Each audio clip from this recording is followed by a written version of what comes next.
People, sound the alarms. All right. Finally. Some business application here. Here we go, people. So our inequalities, as we've been looking at, have joined forces with our equations to combine and get into some basic business applications that are here. So let's jump right into it. Lesson number 14. All right. We got the annual county carnival is being held this summer. It's going to last 5.5 days. Use this information. Okay. All right. So we're the owner. You are the owner of the biggest and newest roller coaster called the Gentle Giant. The roller coaster costs $6 a ride. The operator must pay $200 per day for the ride rental and $65 per day for a safety inspection. If you want to make a profit of at least $1,000 each day, what is the minimum number of people that must ride the roller coaster to make that profit? Okay, so we're going to write inequality to find the minimum number of people, all right, and they're saying use that variable P for people that must ride the roller coaster each day to make a daily profit. So we got to know what we're getting into, and we can use these applications to a lot of different things of whatever you are selling, because that's how the business environment generally works. Someone buys something, all right, at a certain price, and then they sell it at a larger price that we're dealing with. So let's get into it here, all right? Remember, we've got costs, all right? We know it's $6 to ride, all right? They must pay $200 per day and $65. So, okay, so the first thing here is the money coming in is based off of the people riding the roller coaster. So those are going to be our positives there. So we're going to start off with a 6P here because that'll tell us how much money that we are bringing in. Now, we do pay $200 a day, and the question does say for each day. So the fact that it's 5.5 days, we're not really worried about because they want to know each individual day.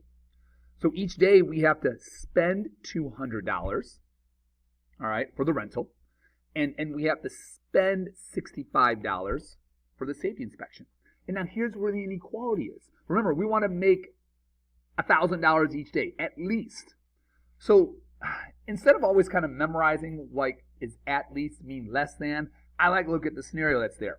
And which side do we want bigger? So we want to make at least $1,000. So that's the smallest amount. So we want to make like $2,000, $3,000, $4,000. We want to make money, people. So we want the money side, which is that left-hand side, to be greater than or equal to that $1,000. Now we say or equal to because that's the least it can be. So are we okay with making $1,000? Yeah, we are, but that's the least we want it to be. All right, let's solve our equation. Combine some like terms. So 6P minus 265, all right, needs to be greater than or equal to 1,000. Let's add 265 to both sides. And again, hopefully by now the solving equations are going along pretty quickly here.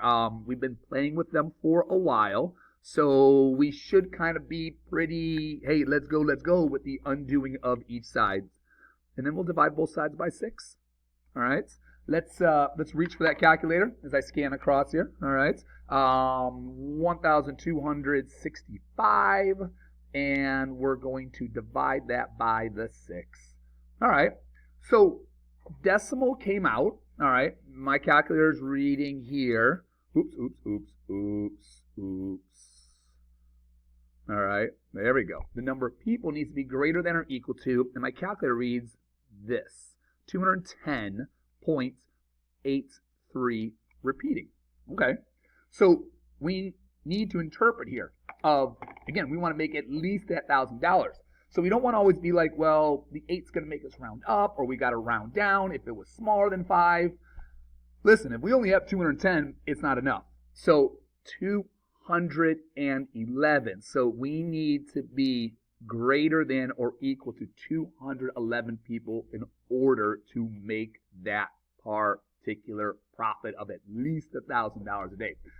Because again, it does us no good to spend all of this and then turn around and be like, I didn't make much money, or even worse, I lost money that's on the particular day that we're dealing with. So, so we will be, like it says over here, we do need to solve. And then over here, yes, we do need to make sure that we interpret what's going on. So realizing what things are standing for. That's the perfect idea of what we want to be doing with these particular problems. So let's walk through one more here. A youth summer camp has budgeted $2,000 for the campers to attend the carnival. So that's the budget, which means, hey, that's how much we're working with. The cost for each camper is $17.95, okay, which includes general admission to the carnival and 2 meals. Okay. The youth summer camp must also pay $250 for the chaperones to attend the carnival. Someone to watch all the kids, because they're not going to do that for free, all right? As enjoyable as that might seem, yeah, there's some work that's there. So you got to take care of the people that are taking care of the kids to attend the carnival, and $350 for transportation to and from the carnival. What is the greatest amount of campers that can attend? Okay, so we see this a lot of times where we can only take so many people. So let's see here, cost.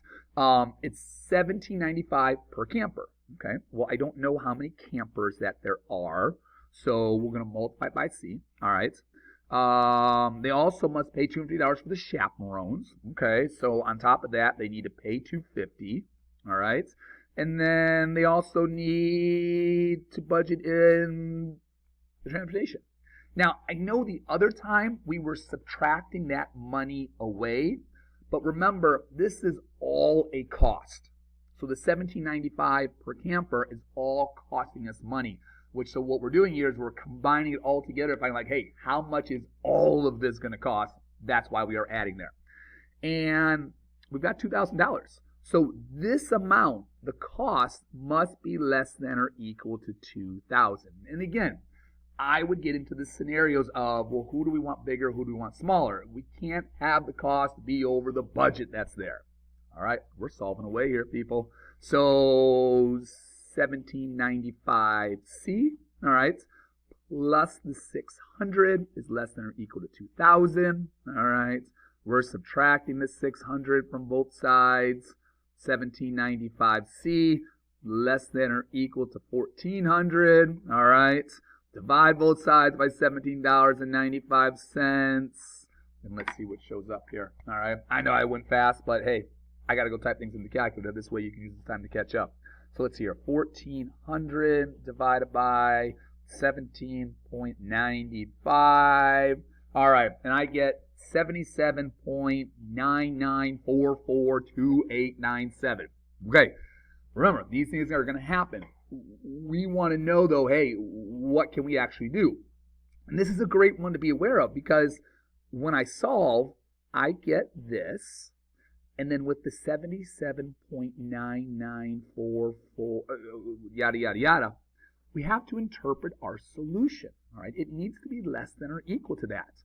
So can I use 78?